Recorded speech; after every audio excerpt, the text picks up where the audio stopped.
What's up, good people? It's your girl Tanika Nikki. And before they hit us with the bullshit, like they do when our people come up missing or hurt or murdered, or the bullshit we get about no cameras, no witnesses, nobody knows or seeing anything. You know the stuff we get.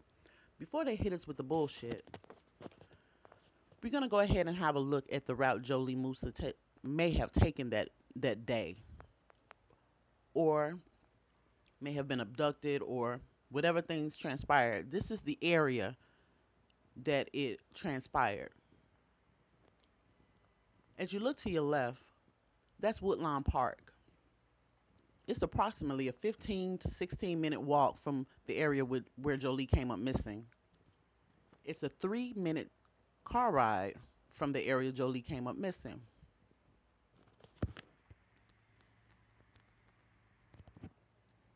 What you see right there where it says Sanaya Court, that's a cul-de-sac. The cul-de-sac where her dad and sister live.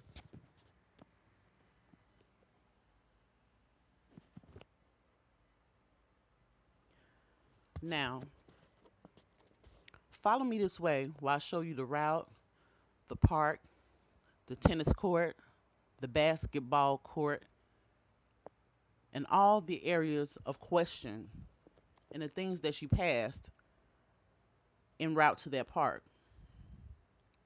If she had walked those 16 minutes, or if a car drove her those 3 minutes away. Now, the person that said that they saw Jholie on the corner looking like she was waiting on a ride or just standing there, whatever the case may be, they must have stopped looking because they never said whether she was picked up or walked away or whatever the case may be. So we're going to look at it as Jholie and her route started there. Whether it be car ride, whether it be walking, it started there. And we're going to say that that baby walked the 16 to 15 minutes. Or even if she drove, still. I'm moving in a little closer so you guys can get every single thing that she would have passed, because she didn't come up missing in an area that was rural or not really utilized by a lot of people. She came up missing, abducted, kidnapped, whatever the case may be, in an area where there's high traffic, plenty of restaurants, plenty of locations where cameras should be. So, before they hit us with the bullshit, here we go.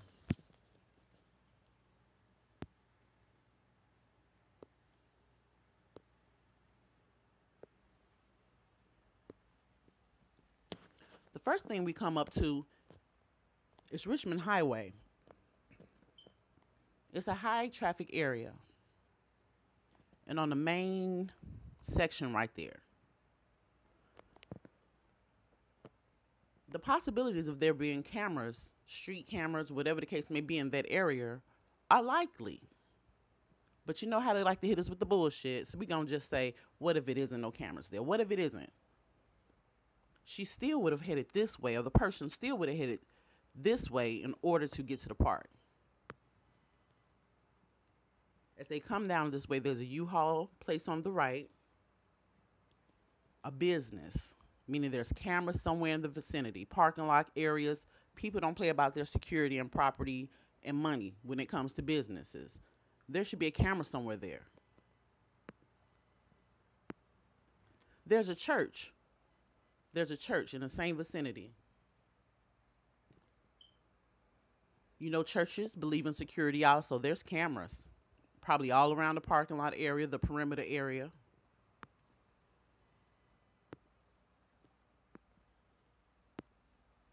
There's a restaurant. There has to be cameras somewhere in the vicinity and area.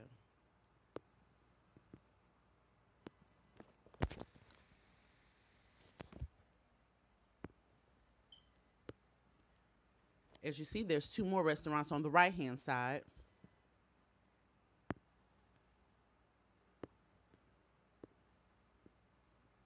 Meaning more cameras, more security, more footage, and the possibility of seeing something on camera.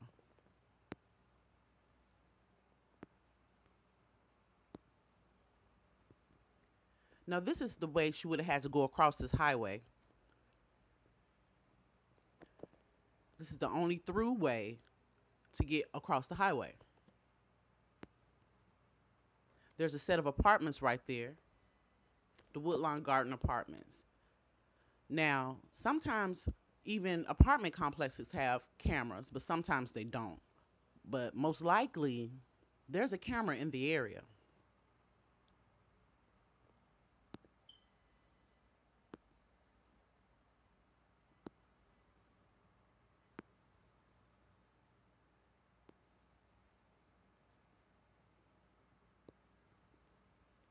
Now, as we get to this corner right here, there's a Shell station on the left. Now, we all know that there are cameras around gas stations for the possibilities of being robbed, incidents that happen in and around gas stations. You know, things happen. I done seen a whole lot of videos where shootouts happen in gas station parking lots and all this kind of foolishness goes on, and there's a camera on the property that captures it all. So, say for instance, she went this route. Actually, this is the only route she could have taken if she was going to that particular park area, because this is the only through way, besides another location that's by a school, is attached to a school actually.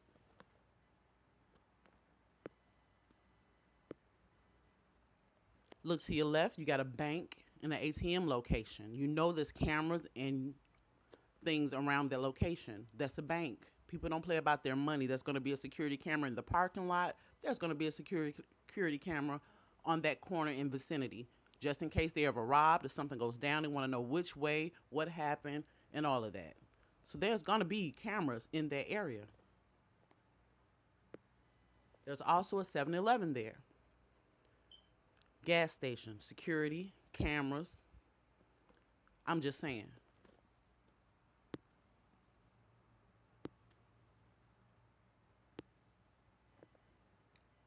Now, as we head this way, she does pass a lot of residential areas.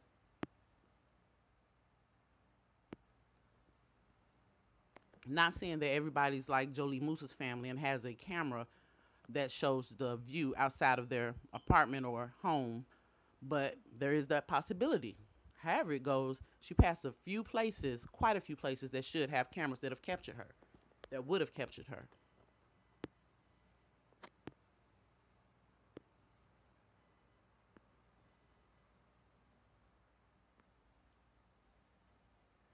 Now, we're heading up to the area where the park is.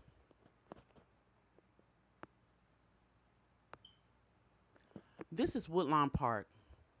This is a park where Jholie Moussa's body came up missing. Now you see that red dot? That's just a dot that just lets us know that we found the park. But that's not where she was found. Let me show you guys where she was found. It was said that she was found behind the tennis courts. This is the tennis courts. And one other thing, guys, one other thing. Remember the 12, remember the 12 or 13-year-old boy whose cell phone was used to call Jholie Moussa's phone that day? It was said that he was at a basketball court when this happened. Let me show you guys the basketball courts in the vicinity and how close they are to the area where that baby's body was found. Again, this is the tennis court. Right behind the tennis court is a basketball court. There's the basketball court.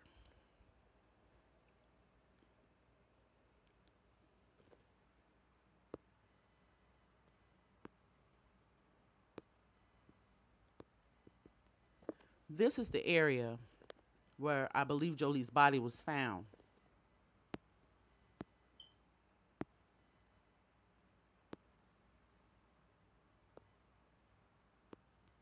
This wooded area.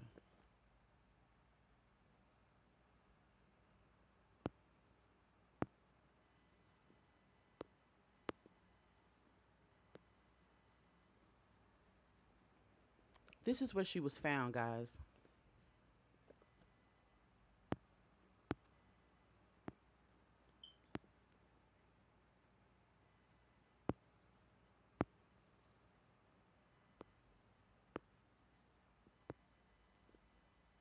Basketball court.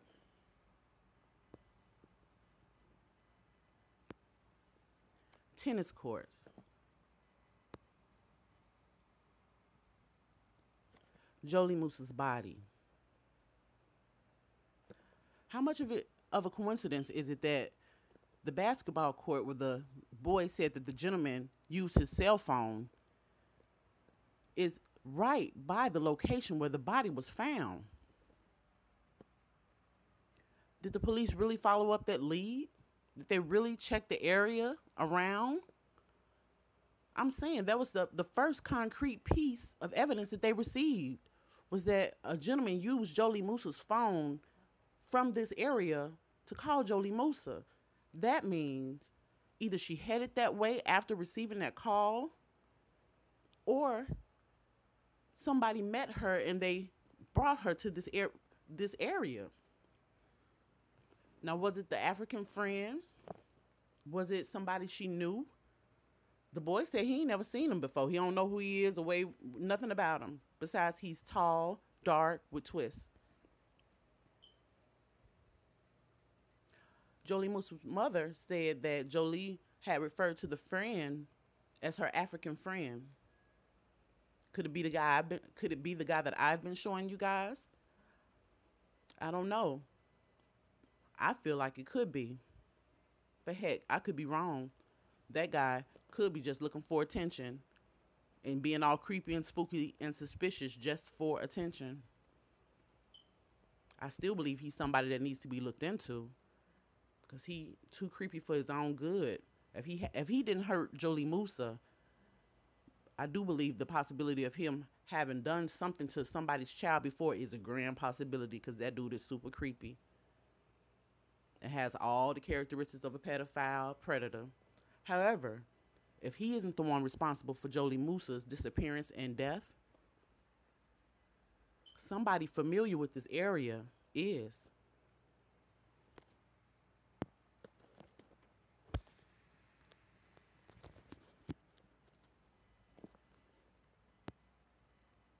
Again, let me back up so you guys can really see how close Jholie Moussa was to her home.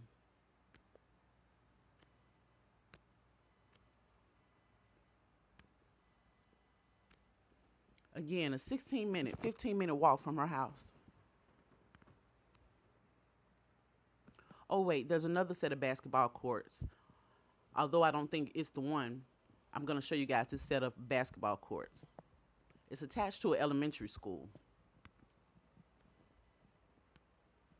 right next to Skyview Apartments. And I remember the father saying something about Skyview, by the Skyview or something like that.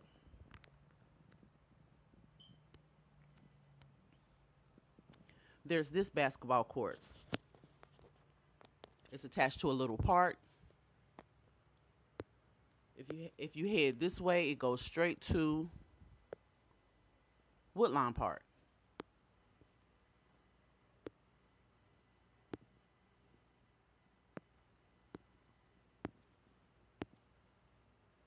However, I don't believe this was the park that the young boy was talking about, or met the dark-skinned gentleman at, or the dad was talking about. It could be.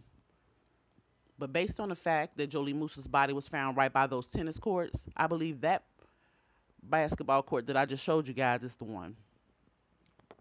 But again, I wasn't the private investigator or none of that. It's just mighty damn coincidental that the place that the boy talked to the gentleman on the place that the gentleman used the little boy's phone is not far from the place where Jholie Moussa's body was found. Again, this is Woodlawn Park. The tennis court. The body was found right behind the tennis court.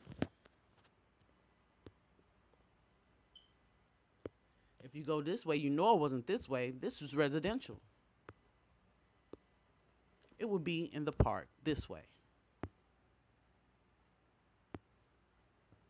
So we got tennis court, basketball court,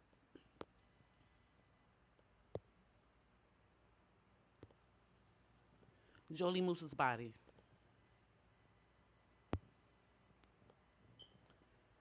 I'm saying it's too coincidental.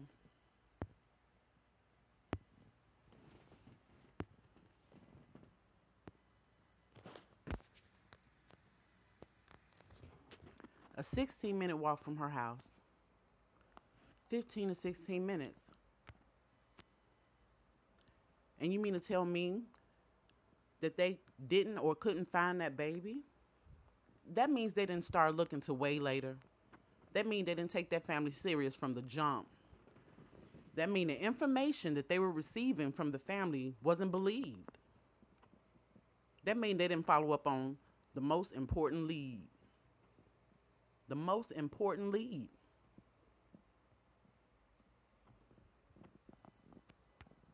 Yeah, they dropped the ball on this one, y'all.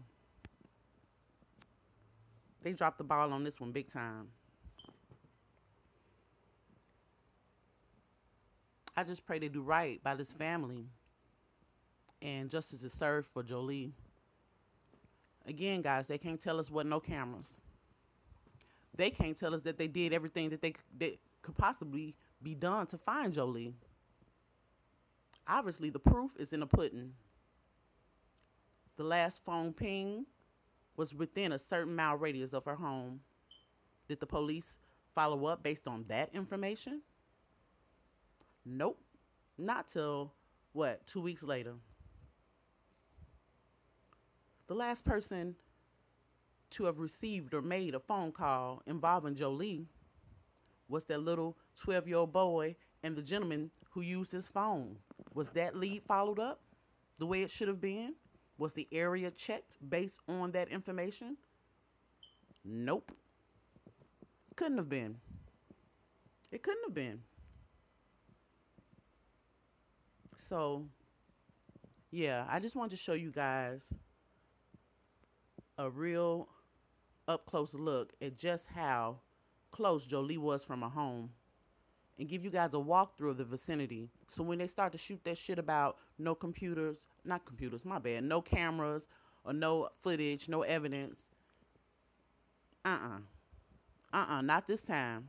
Not this time they won't pull that shit. Because there has to be cameras, footage, evidence, something.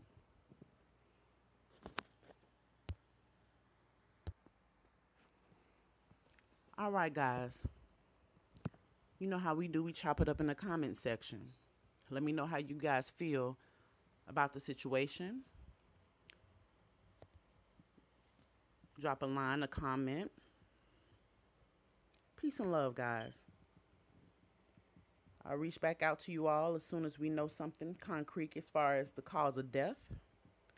And we'll go from there. Peace and love.